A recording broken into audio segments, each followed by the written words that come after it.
Welcome back. Our three local Singapore banks, DBS, OCBC and UOB have released their financial results in the first half of 2022. And how our Singapore banks perform in this turbulent time? What are the things to look out for moving forward? Before we start, do note that this is not financial advice and does not constitute to a buy or sell.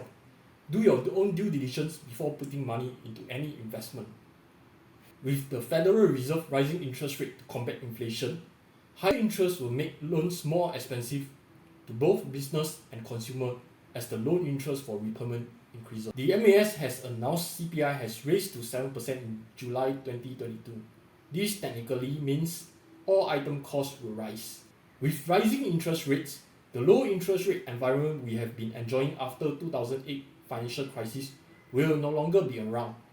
Mortgage loans are expected to rise as well. Definitely, homeowners who are on bank mortgage loans will be feeling the heat. For example, the three local banks have raised their fixed rate packages respectively after the Federal Reserve decision to raise interest rate.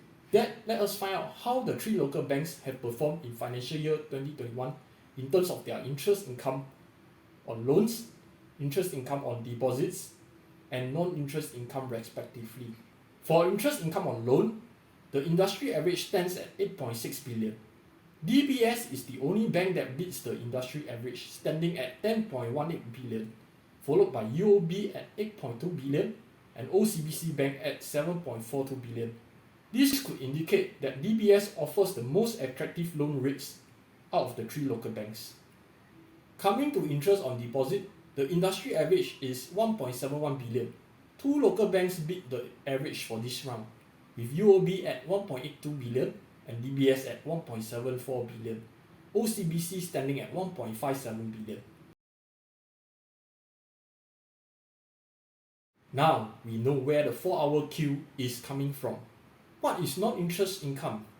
I thought bank only earns through the spread between the interest rate. No interest also can earn income for banks. When you open a savings account, if the account falls below the minimum deposit amount, the bank will charge you a fee. Another example is my friend Atan always like to call the bank to waive off his credit card's annual fee coming year end. Sometimes he kena penalty fee for late payment also. Okay, so basically non-interest rate income is the fee charged between creditor and borrower. Why do they want to do this? That is because institutions charge fees that generate non-interest income as a way of increasing revenue and ensuring liquidity in the event of increased default rate. With that, the industry average for non-interest income is 4.65 billion. DBS managed to perform better than industry average with a non-interest income of 5.96 billion, followed by OCBC with 4.63 billion and 3.36 from UOB. So if you are looking for possibility of fee reduction, you know where to go. Just kidding. The Federal Reserve has yet raised another interest hike of 75 basis points to fight inflation. It is expected moving forwards, the rates that banks charge mortgages and credit loans will continue to rise.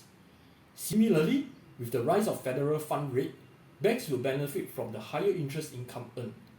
Hence, the competition to attract consumers for new deposits with higher interest rate, along with the possibility reduction of fees, will continue to be intense.